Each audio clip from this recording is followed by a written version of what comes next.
ಇದೇ ಲಾಕ್ಡೌನ್ ಟೈಮಲ್ಲಿ ಪಾಪ ಝೂದೇನೂ ಇರಲಿಲ್ಲ. ಅವರು ಹೇಳ್ತಾ ಇದ್ರು ನಮ್ಗೆ ತುಂಬ ಕಷ್ಟ ಆಗ್ತಿದೆ, ದರ್ಶನ್ ಈ ಥರ ಏನೋ ಮಾಡೋಣ ಅಂತ.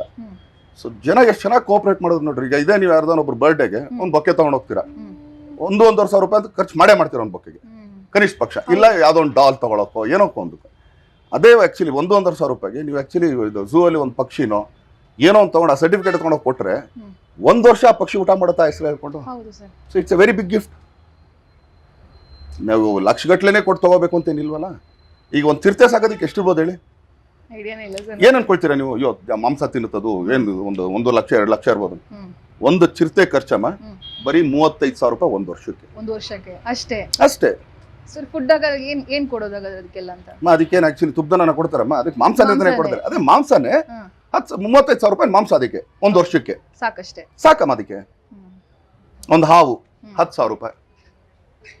ನೀವು ಹಾಕೊಂಡಲ್ಲ ಅವ್ರು ಸಾಕ್ತಾ ಇದಾರಲ್ಲಮ್ಮ, ಈಗ ಒಂದು ಕಾಳಿಂಗ ಸರ್ಪ ಅದಕ್ಕೆ 10 ಸಾವಿರ ರೂಪಾಯಿ ವರ್ಷಕ್ಕೆ, ದಿನಕ್ಕಲ್ಲ.